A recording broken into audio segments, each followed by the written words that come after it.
Hey everybody, welcome to my channel. It's Hair to Stay by Miss E. I'm going to be showing you in this video what caps are the best caps to use for wig making, in my opinion. These two caps are the caps that we're going to be talking about. If you're interested in seeing what are the best caps to use for making wigs, let's get into it. All caps are not created equal. They are not. It took me a very long time to really finally narrow down the type of caps to use. And listen, the type of cap you use to make your wig can make or break the outcome of your wig. Yes, it's really that serious. First off, I'm gonna show you the two caps that I have narrowed it down to, and I'm gonna recommend or let you know which one that I like to use the most. Dome cap. This is something you can get at mostly any beauty supply store. This particular dome cap, hold on one second. Okay, I'm back. So these are the two caps that I recommend, but even with this, you're gonna have to test them out and see what your preference is. Mesh dome cap. Most people prefer it. I prefer it because it is breathable. As you can see my fingers through it. It's breathable, and most people want to get that ventilation. Then you have your dome spandex cap. They're both called dome because they're shaped like a dome, you know, your head, the top of your head. You can see this is the spandex, and I'm gonna let you get a closer look. You can't see through it. It is not breathable. However, there's a lot of people who love this cap, and like I said, these are the two that I narrowed down to, but the one that I use the most is the mesh cap. Drawbacks for using your spandex dome cap. Not only are they not breathable, but they have a tendency to get tighter when you sew on the sewing machine. The mesh cap, on the other hand, they don't shrink as much, and so I prefer it. Okay, there's a lot more stretch that you're gonna get with your spandex cap. But let me say this, most of the wigs that I make are made with a lace frontal or a lace closure. Now listen to this carefully. This is a really good point, and you don't really hear people talking about this. At least I haven't. But I'm just gonna throw this in here for free, okay? Because this is something you need to know. But it is going to help you understand or to choose the type of cap that you want to use to make your wig. One of the biggest problems that you're gonna get when you're using lace material, which I prefer using some type of lace, whether it's a lace closure or a lace frontal. I prefer lace because they have a more natural look.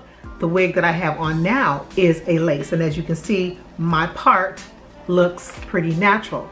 But the problem is when you start using lace materials with any type of cap, especially the dome spandex cap or the dome mesh cap, what's going to happen is you're not going to get shrinkage when you're using lace. Listen to me clearly. Listen to me clearly. You're not going to get shrinkage. People talk a lot about getting shrinkage, but you really don't get shrinkage when you're using lace closures and lace frontals, and I'm going to explain to you the reason why you don't get shrinkage. What you do is you get, the wig tends to expand and has a looser fitting, and the reason is this is a lace closure. It's a 4x4. Whenever you sew this onto a cap, regardless to what cap you're using, you are going to eventually cut away. And y'all excuse my fingernails. Your sister has not had a chance to do them, so let's pay attention to what I'm doing and not focus on the fingernails, okay? I promise you, I've never let my fingernails get like this, but I've been so busy, haven't had a chance to do them. So the polish is chipping, and just please excuse them. This is a 4x4. It is 4 inches this way, it is 4 inches that way. When you sew this onto a cap, regardless of the cap that you use, you're going to at some point cut away the cap. And so what you're going to get, and that's kind of common sense, I think we don't really think about it a lot when it comes to wig making, the wig is going to stretch and become bigger because you're cutting away a 4x4 piece of the material in your cap. Okay, so you're gonna get, the wig is gonna be bigger. And when you're using a frontal, okay, this is a frontal. This is a 13 inches long and 6 inches going this way. I don't know if I want to call it, it's 13 inches long, right? But then it's 6 inches deep. That's the best way that I can explain that. 6 inches deep, 13 inches long, and it's 6 inches going this way. Okay, hope you can see that. It's 6 inches going this way. Okay, so when you apply this to your cap, you're cutting away 13 inches long and 6 inches deep of cap. So you basically cut half of the cap off. So of course you're gonna get a wig that is going to fit big. That is the reason why you want to take measurements. You don't necessarily need to take measurements unless you're using lace material. That is my opinion. In my experience of making wigs, depending on the size of the lace. If it's a 5x5 lace closure, you're going to be cutting away 5 inches of material long and 5 inches of material going this way. Your wig is going to have a tendency to fit big.